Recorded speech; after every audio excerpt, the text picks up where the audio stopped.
આપણે બીજે કશે ના જઈ શકીએ, પરંતુ આપણી સોસાયટીમાં કે પોળમાં કે ગલીમાં કે વૃક્ષો પાસેની ઊંચી માટીમાં કીડિયારું પૂરવાનું પુણ્ય કાર્ય તો કરી જ શકીએ.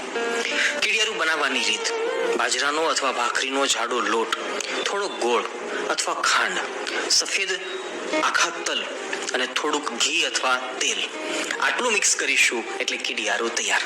અને જો એ પણ ના કરવું હોય તો મમરાને અને ઘીને અને ખાંડને સાથે મિક્સ કરીએ તો પણ કીડિયારું તૈયાર.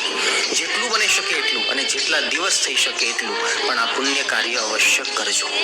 આપણો હિન્દુ સનાતન ધર્મ કોઈને મારીને નહીં પરંતુ કંઈકને જીવાડીને મહાન બન્યો છે.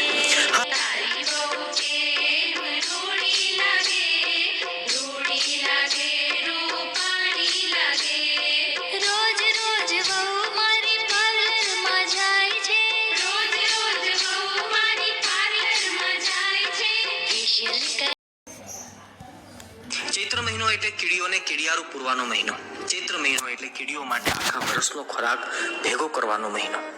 આપણે બીજે કશે ના જઈ શકીએ, પરંતુ આપણી સોસાયટીમાં કે પોળમાં કે ગલીમાં કે વૃક્ષો પાસેની ઊંચી માટીમાં કીડિયારું પૂરવાનું પુણ્ય કાર્ય તો કરી જ શકીએ.